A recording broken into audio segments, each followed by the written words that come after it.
तो दोस्तों, आज हम कबीर साहब के मूल ग्रंथ बीजक एक शब्द से निर्णय करेंगे कि रामपाल के शिष्यों ने और रामपाल जी ने जिन कबीर साहब को परमात्मा घोषित किया है और उन्होंने ही उस पूर्ण ब्रह्म का खंडन किया है, जबकि उन्होंने पूछा है कि पूर्ण ब्रह्म कहाँ से प्रकटे।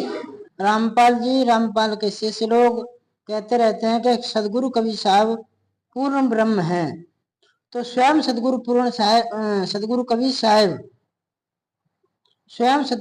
साहब इस बीजक 22वें शब्द में पूछ रहे हैं उन योगी लोगों को कि पूर्ण ब्रह्म कहाँ से प्रकटे कृत्रिम कीन ऊपर अजा। शुरू का शब्द पढ़ लेते हैं। अवधु छाड़ो हो मन विस्तारा, सो पद हो जाते सदगत पार ब्रह्म सो न्यारा। वो पद गहना गाओ जो पार ब्रह्म से न्यारा हो। अब यहाँ पे ये लोग कहेंगे कि नहीं नहीं, वो तो परमात्मा के लिए कह रहे हैं, जो पूर्ण ब्रह्म है उसके लिए कह रहे हैं। नहीं महादेव नहीं मोहम्मद हरे हरजत कछु नहीं, वो आदम ब्रह्मा नहीं तब होते नहीं धूप नहीं छाई। असली शस्त्र 80 शस्त्र पैगंबर नहीं शस्त्र 88 मुनि, चंद्र सूर्य तारागण नहीं मच कच नहीं धुनि। वेद किते स्मृति नहीं संयम नहीं जीवन परछाई, और बांग निवाद कलमा नहीं होते राहो राम हूं नहीं खुदाई। आदि अंत मन मध्य न होते आतस पवन न पानी, और लख 84 जीव जंतु नहीं साके शब्द न बानी। कहे कबीर सुना हो अवधु आगे करहु विचारा, पूर्ण ब्रह्म कहाँ ते प्रगटे कृतम कीन उपराजा। अब स्वयं सदगुरु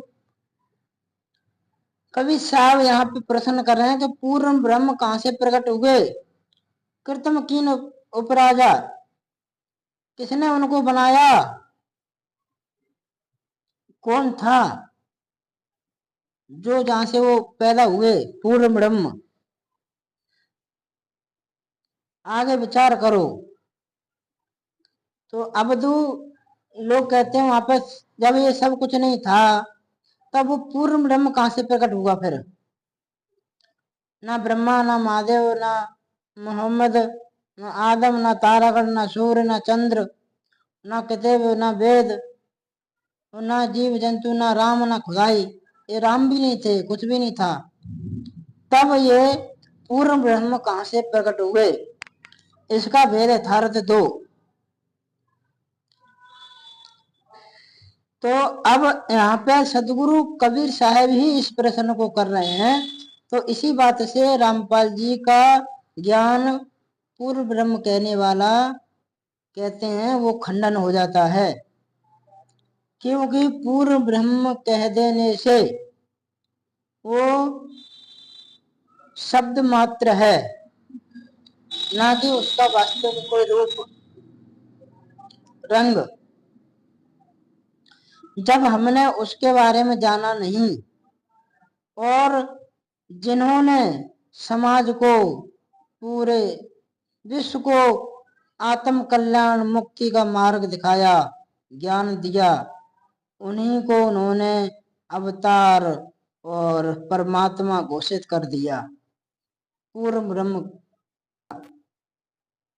इस संसार की ये रीति है, सत्य है, यथार्थ है कि जब भी कोई अच्छा कार्य करता है तो उसी को लोग परमात्मा घोषित कर देते हैं। तो सदगुरु कबीर साहब का एक बड़ा ही विचित्र अकाट्य ज्ञान था, जिसके कारण उन्हीं को आज कुछ गिने चुने लोगों ने उनके ज्ञान को ना समझते हुए उनको ही पूर्ण ब्रह्म परमात्मा घोषित कर दिया है। जबकि वो बीजक में बार बार ब्रह्मवाद, परमात्मावाद, ईश्वरवाद का हमेशा ही प्रश्न उन्होंने उठाए हैं। 12वें नंबर में कहा है कि झगड़ा बड़ो एक राजा राम, ब्रह्म बड़ा के जहां से आया, राम बड़ा के नहीं जाना, मन बड़ा के मैं नहीं जाना, वेद वेद बड़ा के जहां से उपजा। तो अब यहाँ की बात ये स्वयं कवि साहब पर ठहराते हैं ये लोग, जबकि कवि साहब इस बात को कह रहे हैं, लेकिन ये बात उन्हीं को घोषित कर देते हैं ले जाकर। तो न्याय निर्णय तो कुछ है।